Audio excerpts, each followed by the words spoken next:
এদিকে নূরকে লাঠি পেটার প্রতিবাদে দেশব্যাপী বিক্ষোভ করেছে গণ অধিকার পরিষদের নেতাকর্মীরা। কোথাও জাতীয় পার্টির অফিস ভাঙচুর হয়েছে। কুমিল্লা ও সিরাজগঞ্জে মহাসড়ক অবরোধ করেন বিক্ষোভকারীরা। অ্যাটর্নি জেনারেল জাতীয় পার্টি নিষিদ্ধের দাবি যাচাইয়ের কথা জানিয়েছেন। তবে জাপা নেতারা বলছেন এসব চাপে নতি স্বীকার করবেন না তারা। প্রতিনিধিদের পাঠানো তথ্য ছবিতে আরো জানাচ্ছেন শাশ্বতী সরকার।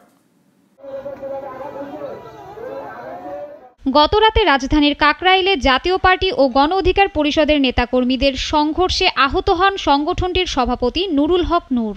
প্রতিবাদে সারা দেশে বিক্ষোভ করেছে তার অনুসারীরা।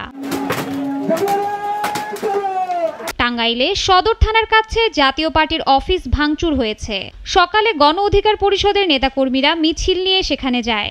চেষ্টা করেও তাদের থামানো যায়নি, জানিয়েছেন সদর থানার ওসি তানভীর হাসান। দিনাজপুরে দুপুরে হাসপাতাল মোড় থেকে মিছিল জাতীয় পার্টির অফিসে যায় গণ অধিকার পরিষদের নেতাকর্মীরা। পুলিশ বাধা দিতে বাকবিতণ্ডা হয়। পরে প্রেস ক্লাবে শেষ হয় তাদের বিক্ষোভ মিছিল। সরকার 17টি বছর বাংলাদেশের মানুষের উপর নির্যাতন করেছে। সেই আওয়ামী বছরের পাচাটা গোলাম জাতীয় পার্টি নিষিদ্ধ করতে হবে। দুপুরে কুমিল্লায় ঢাকা চট্টগ্রাম মহাসড়কের কোটবাড়িতে টায়ার জ্বালিয়ে সড়ক অবরোধ করা হয়। আধা ঘন্টা পর পুলিশি হস্তক্ষেপে অবরোধ তুলে নেওয়া হয়। গাইবান্ধায় ডিসি অফিস থেকে গণ অধিকার পরিষদের মিছিল স্টেশন রোডে যায়। পুলিশ বাধায় নেতারা রাজপথেই অবস্থান নেন। জাতীয় পার্টিকে নিষিদ্ধের দাবিতে স্লোগান দেওয়া হয় সেখানে। সিরাজগঞ্জে যমুনা সেতু পশ্চিমে 12:15টায় 15 মিনিট মহাসড়ক অবরোধ করা হয়। হামলাকারী গ্রেপ্তার ও জাতীয় পার্টি নিষিদ্ধের দাবি জানান গণ অধিকার পরিষদের নেতাকর্মীরা। কুষ্টিয়ায় শুক্রবার রাতে থানা মোড় থেকে মিছিল মজমপুরে টায়ার জ্বালিয়ে কুষ্টিয়া ঈশ্বরদী মহাসড়ক অবরোধ করে।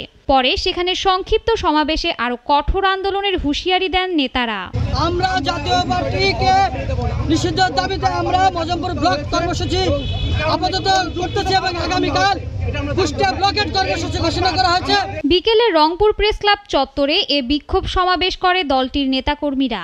দুপুরে জাতীয় পার্টির কার্যালয়ে দলটির কো চেয়ারম্যান মোস্তাফিজার রহমান মোস্তফা বলেন, এসব চাপ তাদের দুর্বল করবে না। বিএনপির রাজনীতিটাকে আইসোলেটেড করার জন্য এটা একটা ঐক্যবদ্ধ প্রচেষ্টা বলে আমরা মনে করি।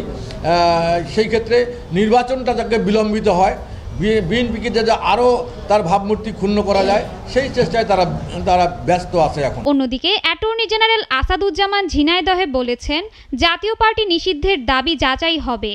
নূরের উপর হামলা অত্যন্ত ন্যাক্কারজনক উল্লেখ করেন তিনি। এই ঘটনাটা অত্যন্ত ন্যাক্কারজনক, নিন্দনীয় এবং অপরাধমূলক ঘটনা।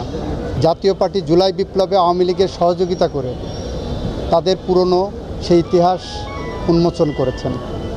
সুতরাং নূরের উপর হামলা বিচ্ছিন্ন কোনো ঘটনা নয়, এটা সুগভীর চক্রান্ত এবং ষড়যন্ত্রের একটি অংশ। গণ অধিকার পরিষদের সভাপতি নুরুল হক নূরকে লাঠি পেটার প্রতিবাদে বিক্ষোভ হয়েছে জয়পুরহাট, লক্ষ্মীপুর সহ আরও কয়েকটি জেলায়। বিকালে ঠাকুরগাঁওয়ে জাপার কার্যালয় ভাঙচুর করা হয়। শাশ্বতী সরকার, নাগরিক।